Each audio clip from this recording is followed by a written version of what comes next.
Hi everyone. I had a few requests asking me how I put together the bird cages that I have made and show in my previous videos, and a few asked if I could show how I assembled it. So I am going to attempt yet another tutorial.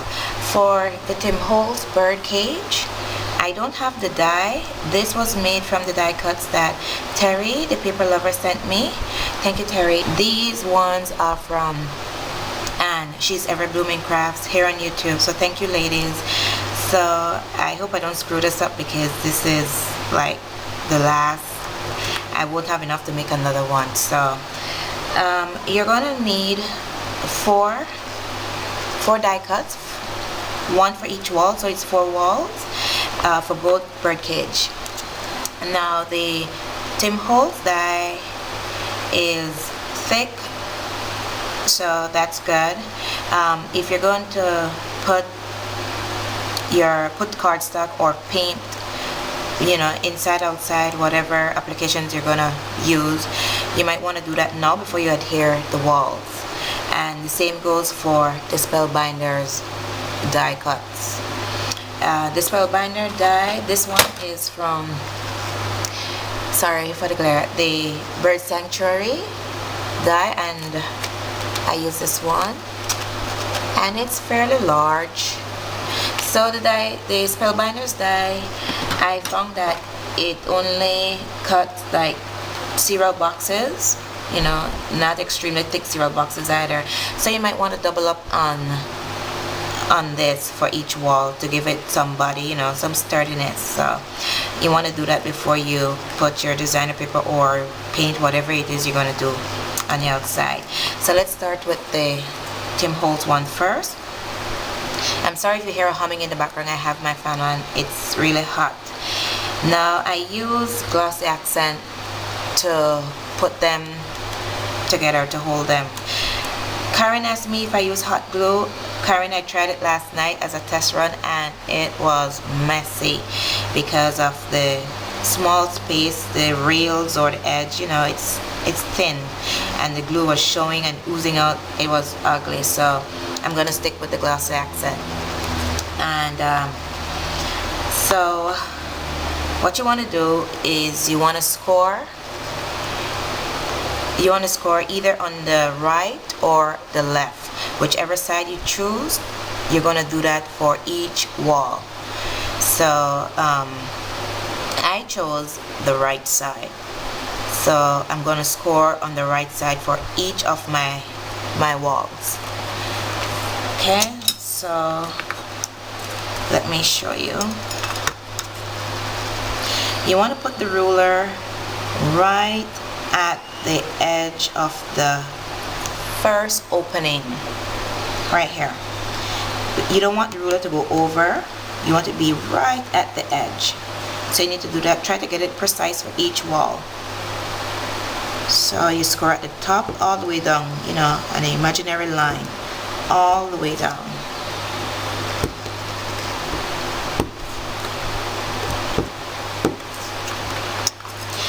And I know you won't see my score lines, so after that you're gonna just fold your score lines, fold them down.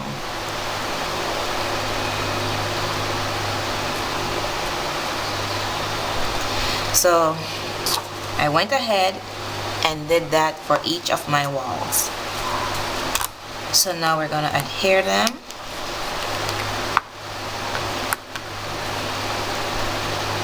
You're gonna put your glossy accent or whatever glue you want to use. I suggest glue because you have time to adjust it, or whatnot. So you put that on the outside of that fold.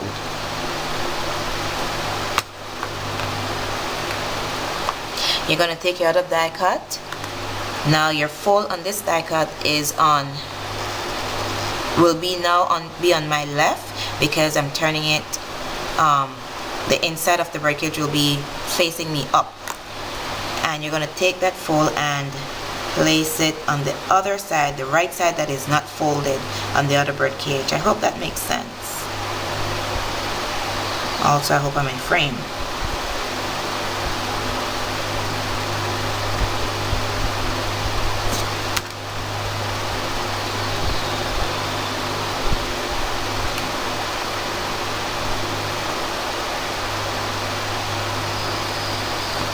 See, this is what I mean about you need time to adjust.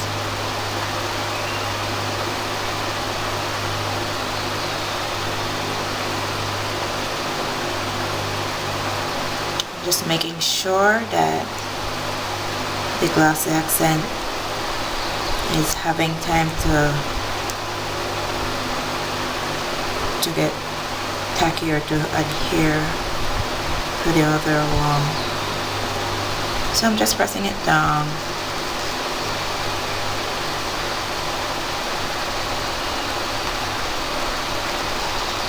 I think that's good enough for now. Now you're going to do the same on this side. So you're going to put your glue on the folded edge, outside of the folded edge.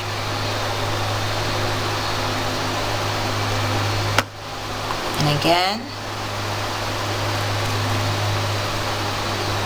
you're going to line it up so this is a flat edge.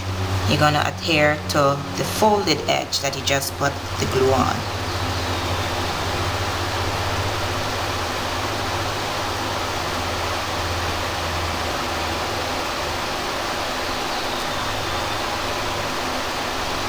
Try not to have your edge hanging over out here.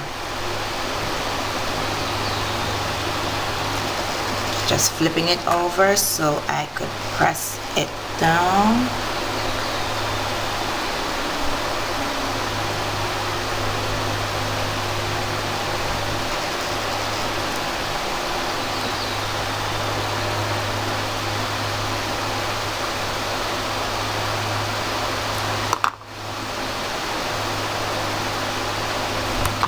Was hanging over just a tad.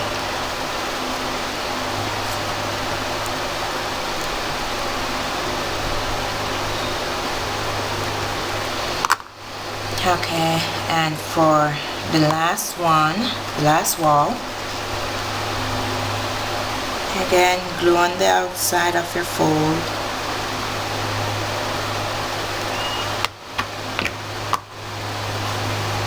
Your flat edge to your folded edge.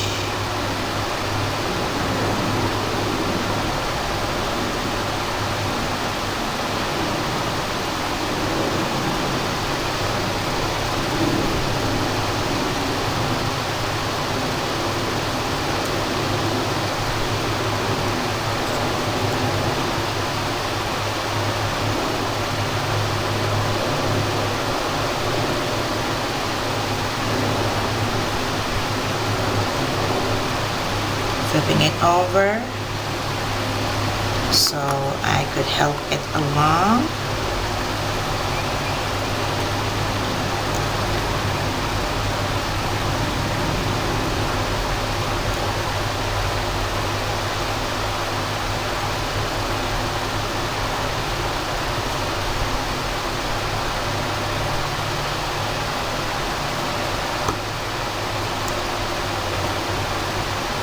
It is quite easy to do, it's just kind of fiddly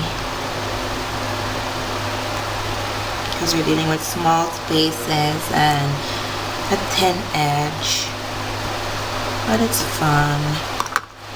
And now for your last, to close up your box, your cage.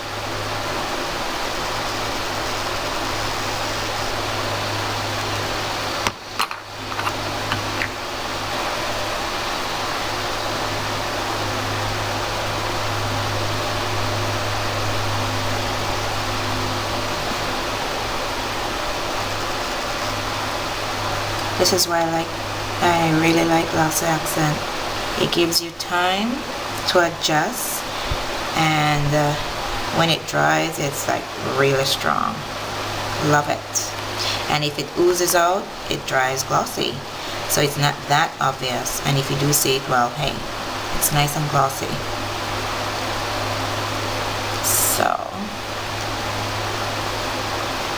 Okay, this is not finished, but I'm gonna set it aside so that the glossy accent could really dry. In the meantime, I'm going to do, okay, sorry about that. You're gonna score right outside of the feet, right here on both sides. Okay, so we're gonna do that. You're gonna line it up. Now for this one, you want to line up right at the outside edge of this rail. You don't want to go over.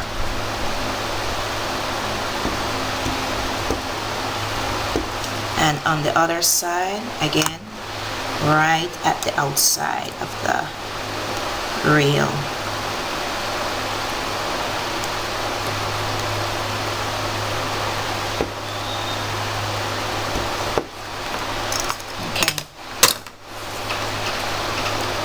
And you're gonna fold your score in towards you.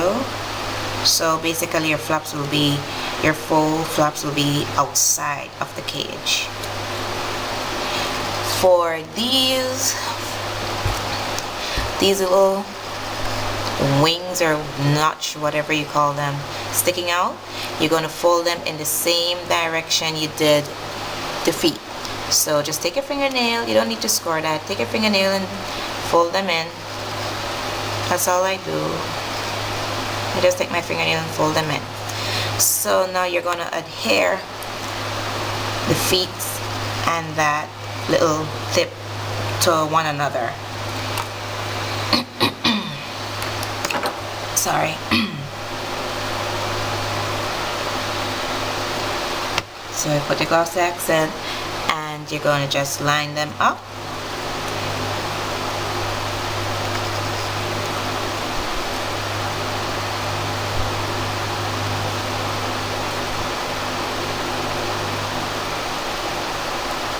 This one is a little more easier to me because you actually have the flap that you could pinch, you know. And just a tip of glossy accent on that little tip there. Put them together.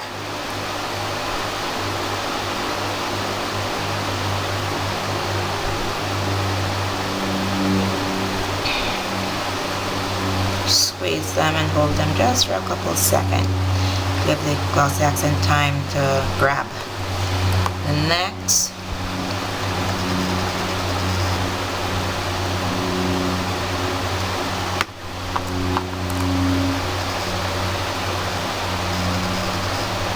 Line them up.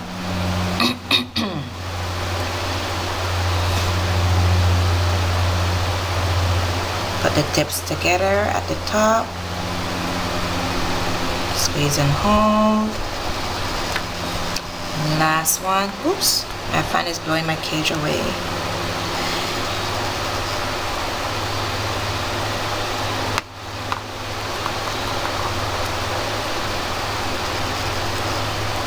Line them up.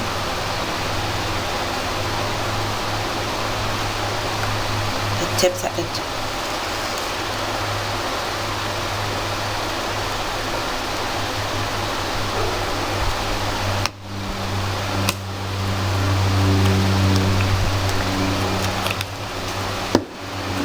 Close off, the same thing, line them up.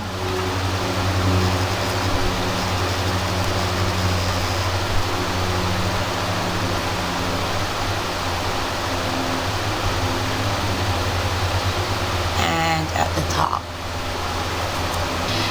So that's the Spellbinders one.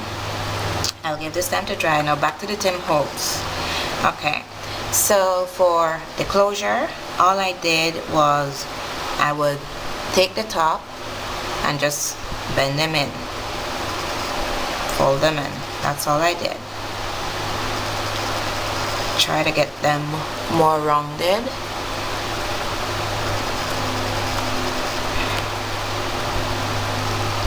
So for the previous one that I did, if you can see, it is closed all the way around. All you do, bring them in together and and I take the tip and just where the hole is and just turn them back up, turn them back up. So like that, there, like that. So when you put them together, squeeze them together and string your ribbon, twine, jute rope, you know, seam binding, whatever, you know, you have that there. So that's that.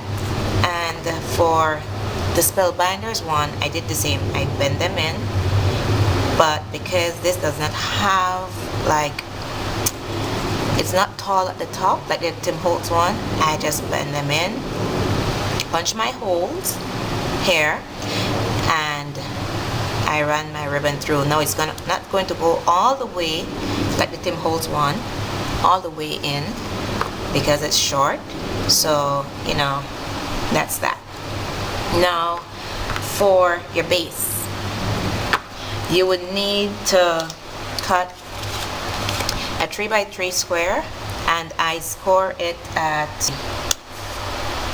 5/16. So 2 and 5/16.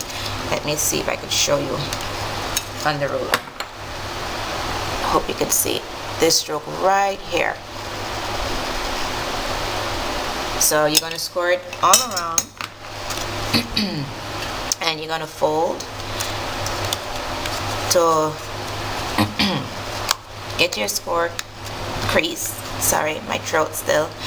And you're going to cut out all of the corners. So that, you would want to put your decorations, your embellishments, whatever, before you put it in. And you're going to put glossy accent because you will need time to adjust, and it should go right in. Sorry, out of frame. It will go right in.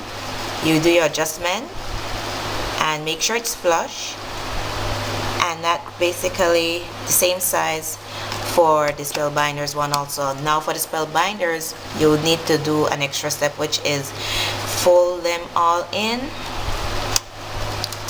and you're just going to snip the corner on each, just a little triangle like that. Let's see if you can see, like that. Just cut off a small little triangle all the way around. Why is, if you notice, it has this corner, these, you know, these little corners here. If you don't do that, then it will not fit in because of the curve on the corner here. Okay, so I hope that was helpful. If you have any question, please let me know. So I wanted to try and see if I could do the same thing to this small bird cage. I wanted to see how it would look because it's so small and cute. So I did a quick test run. I didn't decorate it or anything, and here it is. Isn't it cute? Oh my god, it's so small. So I just cut it, emboss it, and distress it with the Tim Holtz sponge sugar. I didn't decorate it, like I said, or put anything inside. I just wanted to see, you know, how it would look. So there it is. So thank you guys. Thank you for watching my videos. Please leave a comment, and if you have any questions, let me know. I'll try to answer them. Okay? Bye guys.